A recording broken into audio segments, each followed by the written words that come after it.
From further afield, a Newsnight film team returned today from Iran, the first BBC television team allowed to visit the country for 3 years. 2 of the crew suffered injuries from mustard gas burns while they were filming for the programme. In a moment, we'll be showing pictures of the incident which led to that poisoning, believed to be the first time that Westerners have been affected by gas in the Iran-Iraq war. Earlier in the week, Newsnight sound recordist Roy Benford had to be flown home prematurely after he showed symptoms of poisoning. He suffered blistering on his neck, chest and arms and is now undergoing tests at the Charing Cross Hospital. He is still contaminated with mustard gas. The team that returned home today included cameraman Bernard Hesketh. His camera equipment had to be checked for mustard gas contamination by scientists from the government's chemical research establishment at Porton Down. They confirmed that there were small traces of mustard gas on the camera gear. The material that the Newsnight team collected has strengthened evidence that the Iraqi army has indeed been using chemical weapons in its 4-year-long war with Iran. A Belgian poisons specialist was with Newsnight at the front at the invitation of the Iranian government. He examined victims and collected samples of chemical weapons. He now has no doubt they have been used. I'm certain that Iraq is using mustard gas, I'm certain that Iraq is using yellow rain, and I'm certain that Iraq is using taboo. It's not, I think I'm certain. It's not a question mark for me. I am certain that they are using it. With me now is our own reporter, Julian O'Halloran, just back today from 3 weeks in Iran.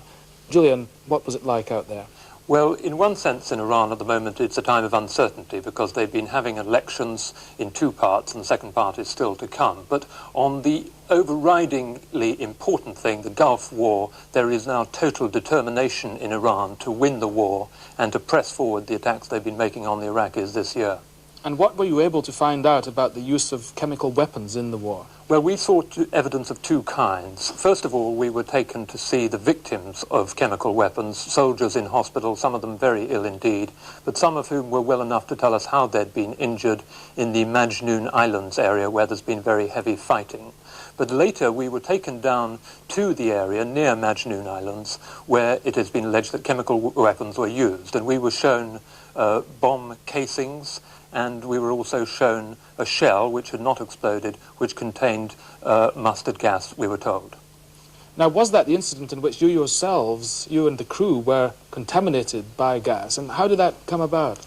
Well, it came about when Professor Aubin Hendricks, who we were with, and some soldiers were looking at the shell, which was lying there, you can see it on the ground, and Professor Hendricks had, when he saw it, said that it must not be opened to let the fluid out. But the soldiers with us were absolutely determined that they were going to open it. They wanted to show us the evidence so that we could see it with our own eyes, and so they went ahead in spite of his pleas. You can see the pair of pliers there. It took a little bit of time to get it open. And I suppose we thought at the time that there might be possibly some danger. But he's wearing rubber gloves, presumably for that reason. He's wearing rubber gloves, but I'm actually informed that those rubber gloves are not really inadequate protection, and you'll see that the man who's opening the shell actually had to change his gloves halfway through. Even then they didn't come up fully to cover his wrists, and he was also contaminated by the fluid which eventually came out of that shell and had burns on his arms. Now, at this point, you can also see that he's not wearing the right sort of trousers. He hasn't got a properly protective kit on at all, and neither did the film crew who were standing just a few yards away. Now, when they pour it out, you can see it's a very unscientific operation.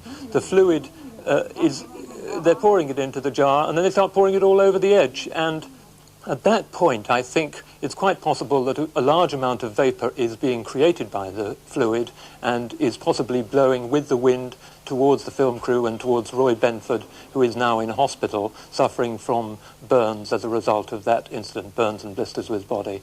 And that's the sample that Professor Aubin Hendricks, one of the many that he took back to Belgium with him to analyse.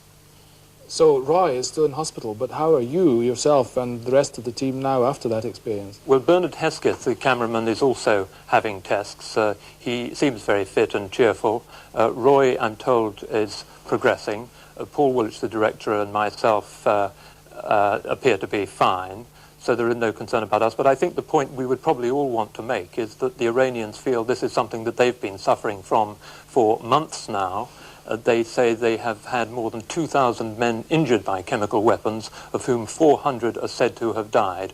And so this is, perhaps for them, they see it as another opportunity to impress on the world the terrible danger of these weapons. Well, Gillian, we look forward to hearing your full reports on this and other matters from Iran next week. In the meantime, welcome home and thanks very much. Thank you.